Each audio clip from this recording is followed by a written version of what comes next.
حي بينتم وقف لنا زي خوتم يا وزخوت جدودم.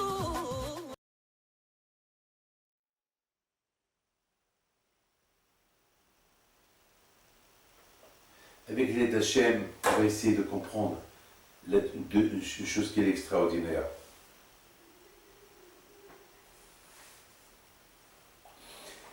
Le sage, il nous raconte sur le roi Yoshia. Le roi Yoshia, c'était un grand sadique. Mais malheureusement, les Juifs, à son époque, il a fait des Pessahs extraordinaires. Que tout le monde a fait des Pessahs dans une joie spectaculaire. Un grand Pessah. Et Yoshia Melech, il a brûlé toute la Avodah qu'il y avait en Israël. Et tout le monde était derrière lui. Mais malheureusement, à un moment donné, il y avait la guerre avec le roi d'Égypte. Il est sorti faire la guerre avec lui. Il a cru qu'en battant l'Égypte, Mashiach va venir. Et lui sera Mashiach. Mais il est mort dans la guerre. Et ils ont planté en lui 1000 lances. Il n'y avait pas un endroit dans son corps où il n'y avait pas là-bas une lance, un épée, un couteau. Le pauvre.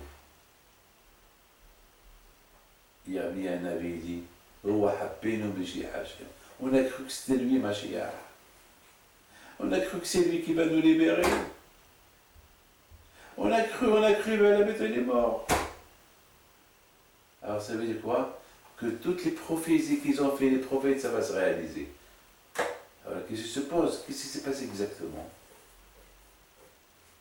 Pourquoi Yoshia, qu'il a libéré toute la tête d'Israël de l'idolâtrie, pourquoi il est mort? Et pourquoi il a perdu le titre de Mashiach? La Gemara, elle répond que Yoshia Melech, il envoyait des espions dans les maisons juives pour voir s'il n'y a pas l'Avodah Zarah chez eux. S'il n'y a pas de télévision, s'il n'y a pas d'internet, s'il n'y a pas... Ils cherchent, ils fouillent, il n'y a rien. Mais les juifs, ils étaient intelligents. Il y avait certains juifs qui étaient toujours idolâtres. Qu'est-ce qu'ils faisaient? Dans la porte, les portes ils s'ouvraient à deux. Lorsque la porte était fermée, il y avait un Avodah Zarah qui se commet. Si tu l'ouvres, tu ne vois pas l'Avodah Zarah. Parce que tu vois moitié, tu crois que c'est une décoration. Mais lorsque tu le fermes, tu vois le visage de l'Avodah Zarah. Ils ont trahi Yoshia. Parce que Yoshia, lorsqu'il a fait la guerre contre l'Égypte, il croyait même qu'il n'y a pas d'Avodah Zarah en Israël. Donc ils l'ont trahi. Nafal bishkitotam, ils l'ont trahi. La question se pose. Comment?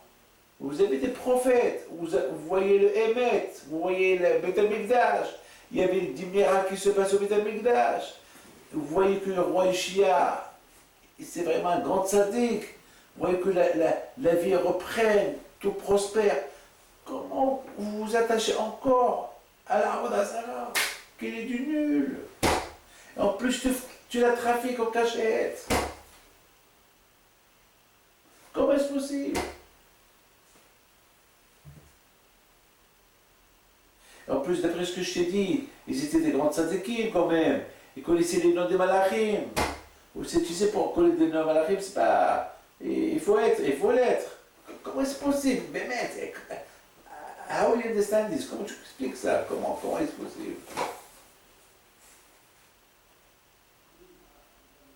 Il faut savoir une chose. Pourquoi il n'y a pas des gens qui savent que l'Internet peut être dangereux? Et malgré tout, ils disent qu'elle est dangereuse pour les autres, pas pour moi. Et son fils, il tombe dans le piège. Lui, ça va. Elle n'est pas dangereuse pour lui. Mais pour son fils, c'est dangereux. Parce que son fils, il n'est pas aussi intelligent que le père. Pour qu'il fasse attention quoi voir, quoi ne pas voir. Ça peut ne pas être un jour pour le père, mais ça peut être un jour pour l'enfant. Beaucoup des fois, mes amis, on sait qu'on n'a pas le droit de faire ça, on le fait. À Kippour. On sait à Kippour, on fait des chouvas à Kippour. On sait qu'on demande à Hachem pardon pour le passé, sachant que dans l'avenir, on va le refaire. C'est-à-dire qu'il manque une vraie teshuva. Il manque une conviction. Parfois, c'est pas suffit de savoir. Savoir et faire. Je sais. Pour des fois, quelqu'un il fait une fête. Eh, pourquoi tu fais? Je sais. Alors pourquoi tu le fais? Il n'y a pas de réponse. C'est ça. Il y a quelqu'un qui s'appelle Elisha Ben Abouya, qui était le maître de Rabbi Meir Balanès, que quelques temps plus tard il est devenu un grand rachat. Il était un grand tzaddik, Elisha Ben Abouya, et il est devenu rachat. Pourquoi il est devenu rachat? Parce qu'il lisait les livres de philosophie grecque. Parce qu'un tzaddik, il n'a pas besoin de lire la philosophie grecque. Un tzaddik, ça y est, tu as les livres de Torah. Tout ce que tu veux dans le monde, il y a dans les livres de Torah. Je suis en train de lire des livres à ne pas lire. Et c'est à cause de ça que malheureusement, il est tombé. Parce que, il faut savoir une chose. Quand je veut que ta tête elle soit pure. Ta tête, vous savez que la tête, c'est là où la tête, tout le temps, elle est exposée au danger. Pourquoi? Parce que tu vois. Dès que tu vois, il y a du cerveau qui calcule ce que tu vois.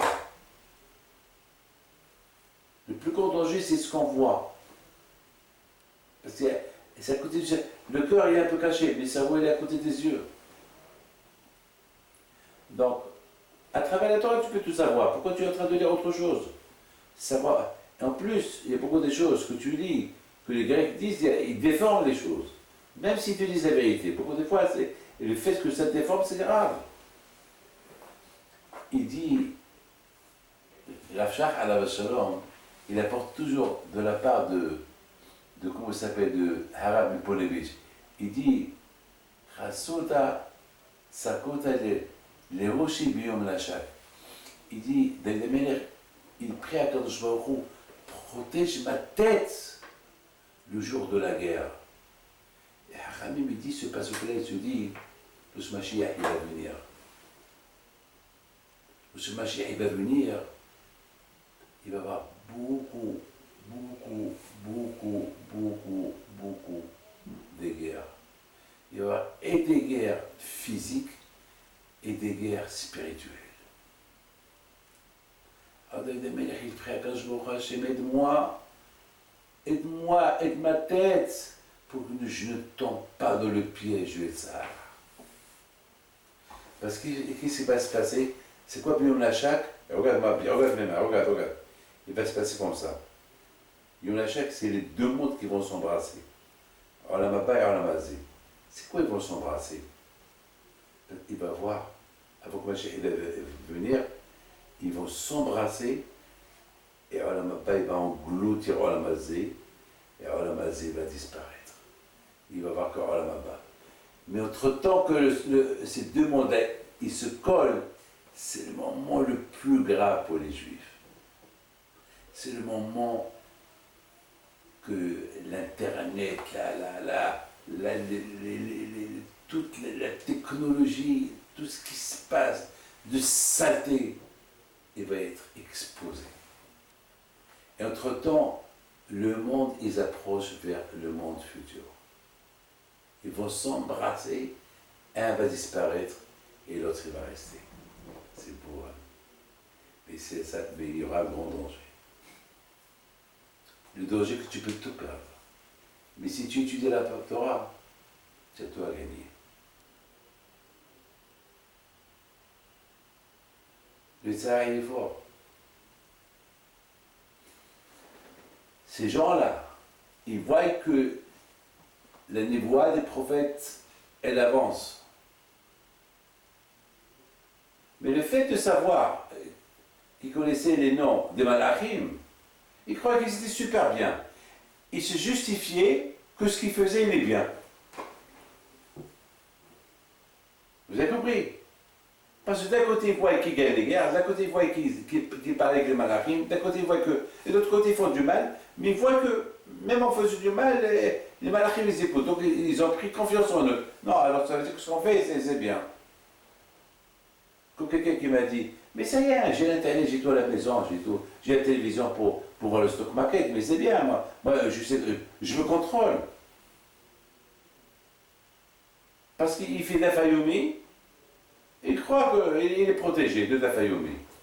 Pour que le Dafayoumi te protège, il faut que tu te protèges, il ne faut pas avoir tout ça dans la maison, toutes ces bêtises dans la maison. Tu as toute la santé de la rue, tu l'as à la maison. Et tu dis, j'étudie Dafayoumi. Ça ne va pas t'aider, Dafayoumi. Même si tu fais 10 Dafayoumi par jour. C'est ce qu'eux, ils croyaient. Parce qu'ils connaissaient les noms des Malachim, ils croyaient que ça fait. Tout est. La bataille contre Israël, elle est gagnée. Et la preuve, voilà, ils ont tout perdu. La preuve, voilà, ils ont tout perdu. Il est jamais la bouillie, il tombait. Il croyait qu'il connaissait tout, et parce qu'il croyait qu'il connaissait tout, il n'a rien à craindre de lire d'autres livres. Et à la fin, il tombait dans le piège. On l'appelle Aher. On l'appelle un autre. Pourquoi on l'appelle un autre? Pourquoi on l'appelle un autre? Pourquoi on l'appelle pas son nom? Harami ne veut même pas qu'on dise son nom dans la Gemara. Il ne voulait pas qu'on soit influencé par son nom. Il pensait que c'était un grand sadique. Et beaucoup des halachot, lui, il les a dit. Et ces halachot, ils sont restés encore dans la Gemara. La Gemara dit que Bibi Bahanes, il étudiait la Torah chez lui. Et beaucoup de fois, Bibi Bahanes, tu sais comment on l'appelle? Yesh Omri, il y a ceux qui disent. Pourquoi on dit il y a ceux qui disent? Pourquoi on ne dit pas Rabbi Meir Omer? La Gemara dit que c'est un Mishnah Rabbi Meir. Toutes les Mishnah qui n'ont pas de nom, toutes les Mishnah qui n'ont pas un nom dans la Mishnah, c'est Rabbi Meir qui l'a dit. Pourquoi tu ne dis pas Rabbi Meir il l'a dit? Parce qu'il a étudié la Torah chez Elisha ben Avouya. Le fait qu'il ait étudié la Torah chez Elisha ben Avouya, la Torah, ils ont peur de mentionner son nom, et en mentionnant son nom, on va penser à Elisha ben Avouya. Mais penser sur son rave qui est devenu rachat, c'est pas la peine.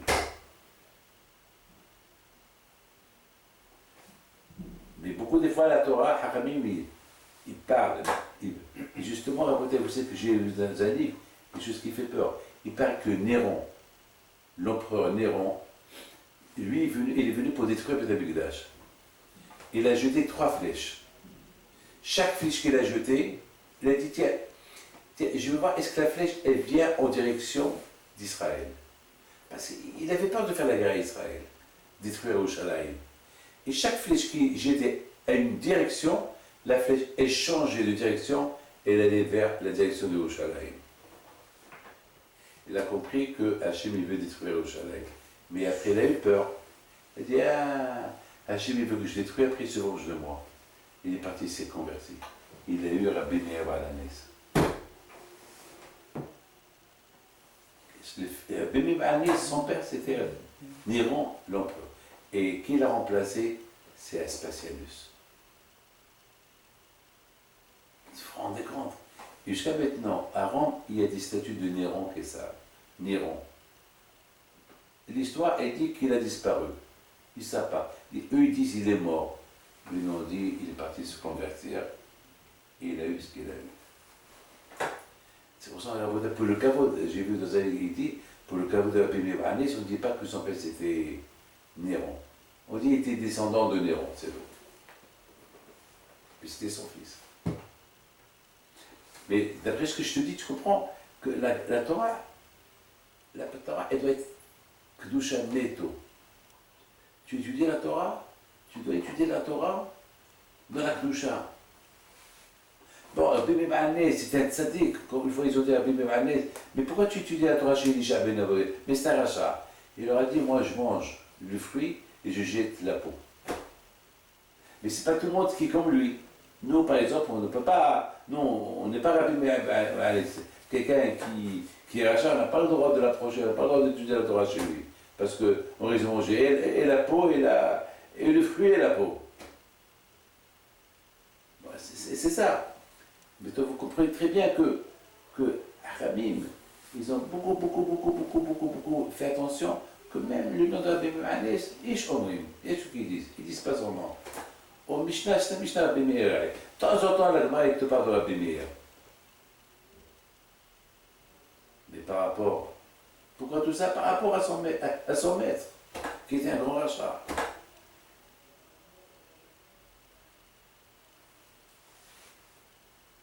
N'oubliez pas qu'on fait les lieux d'Abdel Yohannes. Vous comprenez, c'est de la folie. Ce que je suis en train de vous dire, c'est de la folie. Je suis en train de vous expliquer que d'un côté, ces gens-là, ils étaient des grands tzadikim, et de l'autre côté, ils utilisaient les noms des malachim pour faire les guerres contre Babel, et de l'autre côté, ils étaient les Shahim. Pourquoi? La Gava. Ils n'ont pas voulu se détacher des mauvaises idées qu'ils avaient dans leurs mains. Comme à l'époque de Ushia, ils voyaient Ushia, le tzaddik, et eux, ils faisaient Avodah Zarah en cachette. Ouvrez les yeux. Non, comment est-ce que c'est un travail. Ils étaient sûrs d'eux. Ils étaient convaincus qu'ils ont raison. Comme ceux-là qui font des.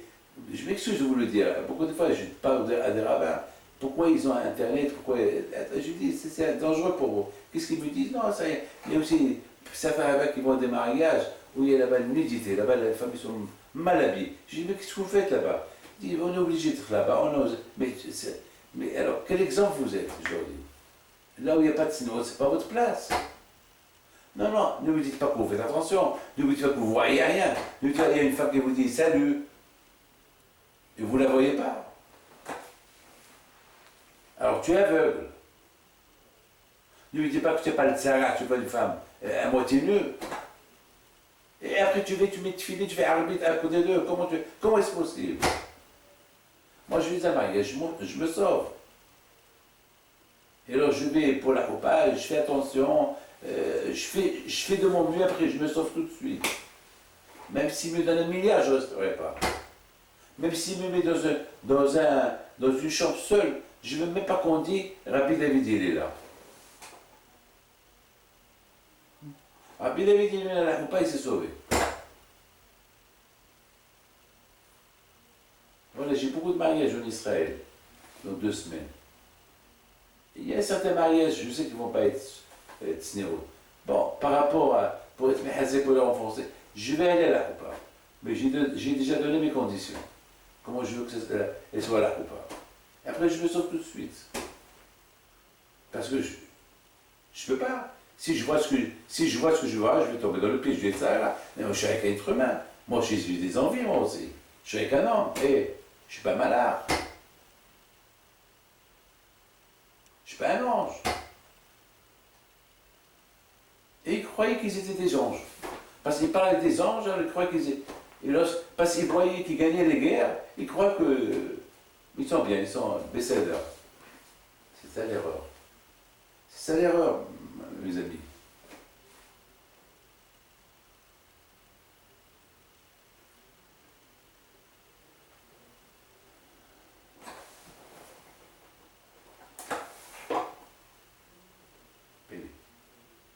Pélé.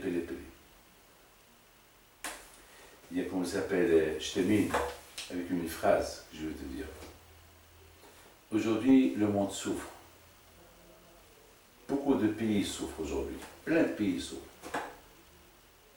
Combien de pays qui n'existent plus aujourd'hui? Il y a beaucoup de pays qui n'existent plus. Ils ont été rayés. Et personne ne pleure. Ils ne sont plus là. Il y a aujourd'hui beaucoup de pays qui souffrent. Il y a beaucoup de pays qui ont été jetés de leur pays. Ils sont partis en exil. Mais il ne faut pas. Ceux qui sont restés.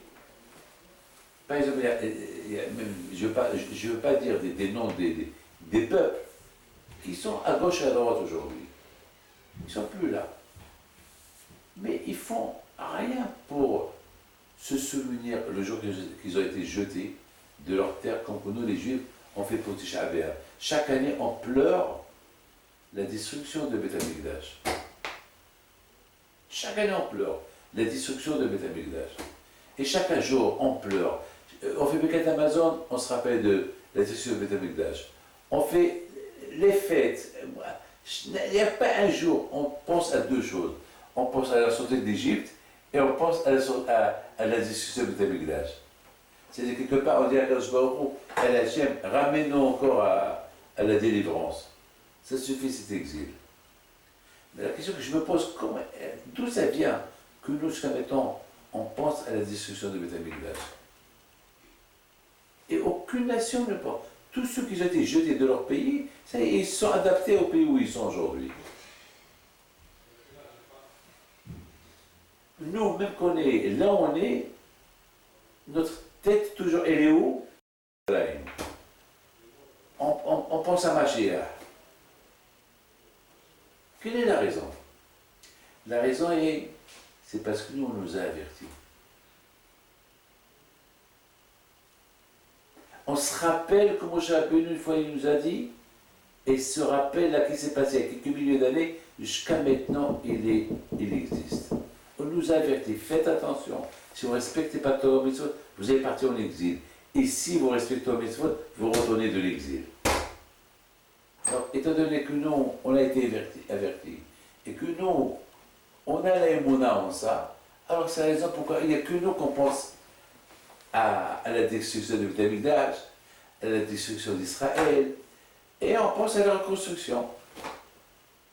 Et c'est la raison pourquoi, en général, écoute bien ce que je veux te dire, en général, nous les Juifs, pourquoi on ne se venge pas des Romains qui nous ont chassés d'Israël? Pourquoi on ne se venge pas des Babylones qu'ils ont détruits? Pourquoi jamais on s'est vengé? On n'a pas vu que lorsqu'il y a, regardez, lorsque l'Afghanistan, ils ont détruit les deux tours en Amérique, l'Amérique, elle a ravagé l'Afghanistan. Ils ont fait la guerre, la vengeance. Il y a toujours des vengeances. Pourquoi nous ne se venge pas? Pourquoi nous ne se venge pas? Parce que le bon Dieu, il nous a avertis. Il n'y a pas à se venger. Tu te venges, toi aussi à se venger. Mais là, Hachem t'a dit, si tu fautes, tu vas être puni. Donc, quand je vais mourir, j'ai subi ma punition. Et si maintenant encore je suis en exil, je suis en train de continuer à subir ma punition. Donc je vais m'en venger contre qui? Contre personne. Par contre, des nations qui font la guerre entre eux, chacun se venge de l'autre. Et s'ils n'ont pas s'ils n'ont pas ils ne vont pas commémorer ce qui s'est passé à eux, c'est parce que ils ont accepté la chose. Nous, non, on était un pays, on était en Israël, on avait Eretz Israël, et les prophètes, ils nous ont avertis. Pour respecter le mitzvot, c'est votre terre. Vous ne la respectez pas, vous êtes out, dehors. Et si vous faites teshuva en dehors, vous allez retourner. Donc c'est pour ça qu'on parle, parce qu'on a les monas qu'on va retourner. Vous avez compris? Mais d'autres nations, chacun vole la terre de l'autre. Un jour là, et voilà, c'est... Nous, non.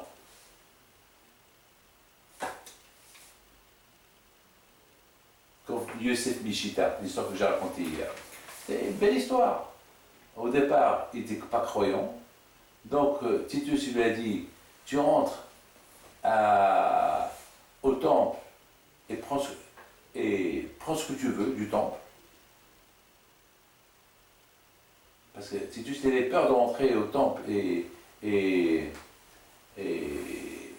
faire là-bas un massacre, et brûler, tuer. Il avait peur que le bon Dieu se venge de lui. Donc il a voulu que quelqu'un d'autre, un juif, il commence à manquer le respect au temple, comme ça. Si le bon Dieu doit se venger, il se venge de lui. Yosef Mishita, il rentre, il reste là-bas 1 heure, 2 heures, 3 heures. Après, il s'appelle, il sort avec une menorah. Tu te dis, qu'est-ce que tu fais avec la menorah? Il me dit, ben voilà, tu as dit que je prends ce que je veux du temple, voilà, je prends ça. Il dit, non, ça c'est la Torah. Ça, je te laisse pas. et finalement, il a tué. Alors, qu'est-ce qui se pose? Pourquoi il est resté là-bas 4 heures? Pourquoi il est resté là-bas 5 heures? Et surtout, dans la maladie que Yosef Mishita, il a fait une grande écheva pour ces 5 heures-là. Au lieu qu'il prend un trésor, parce qu'à au Beth Amikdash, il y avait beaucoup de trésors. Chacun qui avait de l'argent, à garder, il les mettait au Beth Amikdash. Parce qu'on sait qu'au Beth Amikdash, personne ne vole. Alors que que Yosef Mishita, il prend un trésor là-bas, il prend la menorah. La menorah qui s'appelle la Torah. Et il a dit, je vais te tuer. Il a dit, tue-moi. Une fois qu'il a tué, une fois que tu sais, il est sorti, il a dit, Yosef Mishita, tu as Helgolamaba. La question se pose, comment? Pourquoi? Qu'est-ce qu'il a fait 5 heures là-bas? Il y avait 5 heures. C'est 5 heures qui étaient au Beth Amikdash.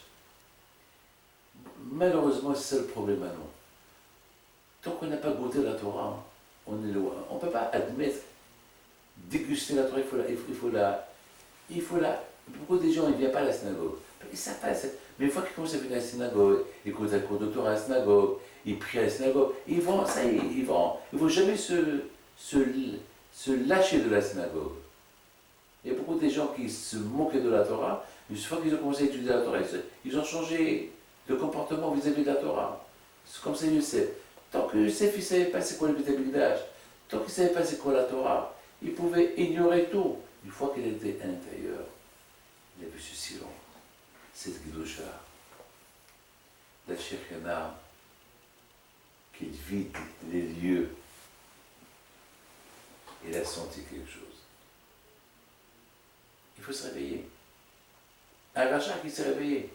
Ils ne sont pas des grands tzadikim qui connaissaient les noms des malachim, ils ne se sont pas réveillés. Pourquoi? La Gahava. Ils étaient sur eux.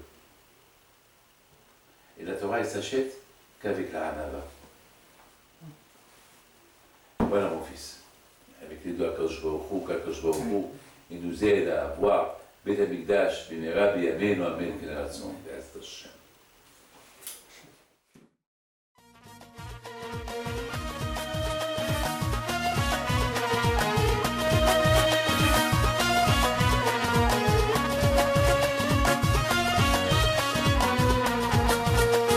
نوضوا يا ناس غرتوا على ربيع حي بنتو وقف لنا